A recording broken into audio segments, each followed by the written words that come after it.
Awesome sound. Ah yes, the legendary 2.5 litre turbocharged 5-cylinder T5 engine. Volvo ran that in a couple of different variations, 2.4 and 2.5, across many of their platforms over the years. Welcome to Flip My Ride. Thank you for joining me. Let's talk briefly about that car, the Volvo C30. The C30 was basically an underrated and underpowered Focus RS. Not many people know that. They ran the same platform and the same engine. The Focus, I believe, had a bigger manifold and turbo, intake manifold and turbo, hence giving it a bit more boot and a bit more power. The same platform was used with Mazda as well.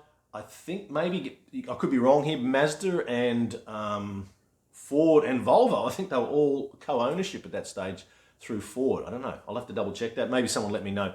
But it's that same period. They all ran the same platform, I think up until about 2013, roughly. But the Mazda didn't run the 5-cylinder. It ran a 2.3 4-cylinder turbocharged engine, which was, named the Mazda 3-speed or Speed 3, I think, in the States, and in Australia it was the MPS 3. Good car too. Had more power than the Volvo in a slightly smaller engine. I think it was 195 kilowatts. The Volvo was 169 kilowatts. So probably, if anything, the Ford and the MPS 3 were more in parallel with each other with power and performance.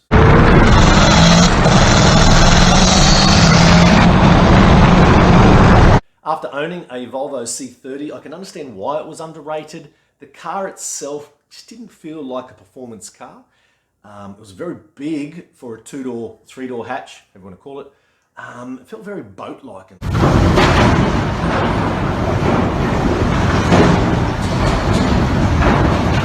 I found it a little cumbersome, a little sluggish in turns, not responsive, but it did have great torque. So off the line, when you're accelerating from the lights, it always pulled nice and hard. And yeah, it was effortless in that manner. By the way, just quickly, just briefly, I want to say a big thank you to the direct messages and the comments that were put forward to me after the last video in regards to how we could build the channel, how we could increase finances for the channel. Some great suggestions and much appreciated, trust me. Really, really loved it. Thank you very much. This is what I'm enjoying about the channel. If you're new to the channel, by the way, and you like what you see, please consider subscribing. That'd be fantastic. And hopefully we can keep you interested in some future projects. Let's get back to the Volvo C30. Yes, I owned one. It was okay. I bought the car as a school car for my company, for my business. It probably wasn't a wise choice because it's rather thirsty, but I love the car. I love the quirkiness and the design of it. It was an affordable luxury car that I could present, and people enjoyed it. It had the leather interior, electric seats, sort of upmarket compared to most schools. So that was a benefit for me, but thirsty, which wasn't great.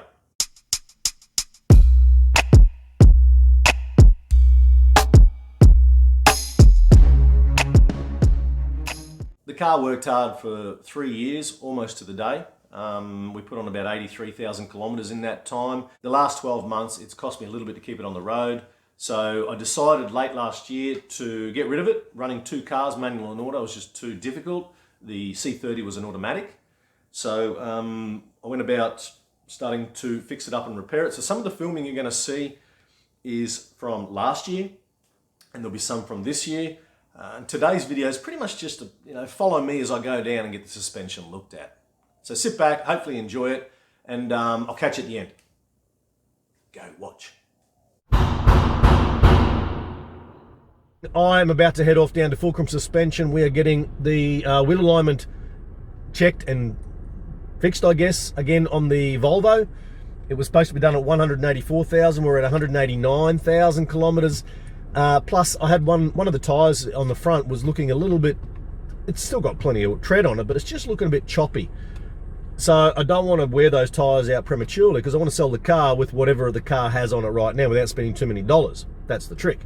So we're going down to Fulcrum. We're going to check the wheel alignment. And while we're down there, they're going to put it up on the hoist. I've asked them to do this morning. and just double check all the suspension components, rattle them up if anything's loose, and just see if there's any major issues, fingers crossed there isn't, that we need to look at. Yeah, so let's head down and take it from there. Even though it's out of my way, I've been heading to Fulcrum at Capella Bar for a number of years now. Why? Well, the team are fantastic there. Michael, the manager, is brilliant, great customer service, and he goes out of his way to make sure that everything's right and you're looked after. One of the technicians now heading out to the car. What he's going to do is he's going to go out for a little bit of a drive down the street. We've all seen this happen. They're just checking to see if there's anything, you know, that sort of stands out, whether there's an issue or a noise.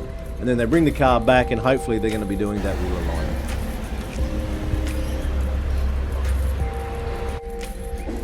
This doesn't look good if he's already jacking it up before we even get the wheel alignment done.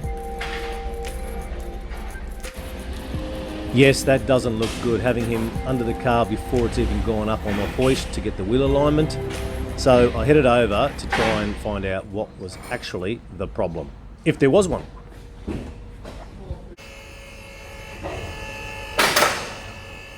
Slight bit of bending on this lower control arm. Oh, okay. Where it's not terrible yet. So you can see it has taken a little bit of a whack. Not good news. We have worn lower control arm bushings and a flogged or worn out drop link. These need to be addressed before we can actually do the alignment. Seen many a curb. So I'm back home. The morning was not a success. I've ended up with a massive bill that will need to be sorted. The car has got some destroyed rear control arm bushings, I think they're called. They need to be replaced, and one of the sway bar drop links is worn out as well. The car's what, a 2011 model, was that an 8-9 year old car. It's done 190,000 kilometres.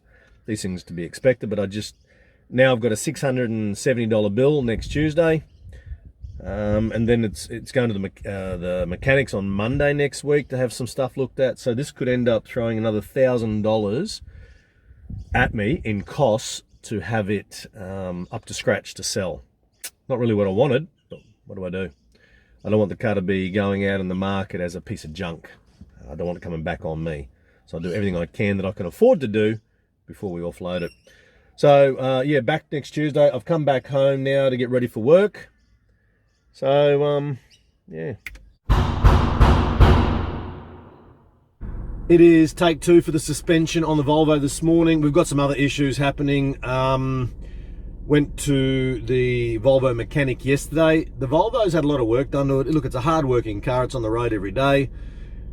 About 3 months ago, I spent well over $2,000 replacing drive shafts and getting the timing belt done and a few other things. We also spent over $1,200 late last year, early this year, fixing the air conditioner.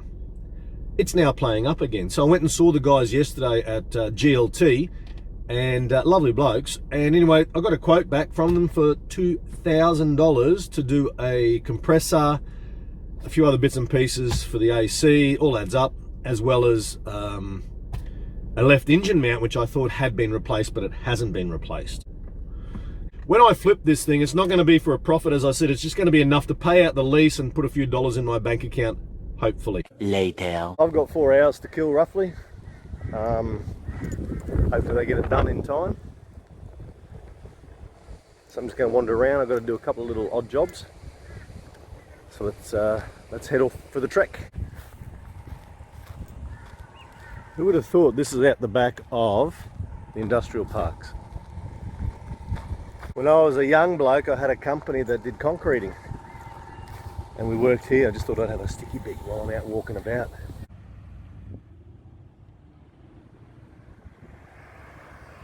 Who doesn't love industrial parks? There is something for every boy and girl when it comes to cars and car products and sheds. Love it. Also, great places to get good takeaway. That's hot. Eventually. 4 hours later, and we are back at Fulcrum to pick the car up. All the new components have been installed and that wheel alignment has been done. Awesome stuff. been for a walk, been and see some friends. Now it's time to go home and get ready for work. Hopefully the car feels a little different. Let's see. Alright, there was no significant change in the car itself at first, driving it. It didn't feel different when I left the workshop. They did change that drop link, and that was making a clunking sound. So anytime I hit a speed bump at a little bit higher pace or turning into a driveway, you'd hear a clunk in the front left pocket of the car, in the suspension. Turns out that was the drop link, so they replaced that. That disappeared altogether. But in general, felt the same, drove the same, always drove nice and smooth. We've got some more videos coming of the Volvo. We do a transmission mount change, and we've also got a radiator shroud that we've got to, or fans that we've got to replace. So there's a little bit coming. Find it, buy it, fix it, flip it. That's the name of the game. Go out there, have fun. Let me know how you go. If you find anything of interest and you want to talk about it, send me a message as well. I'm pretty cool with that. We'll see you later. Bye. Blah, blah, blah, blah, blah. Split my head open. Look at that. Walked into the hatch on the car.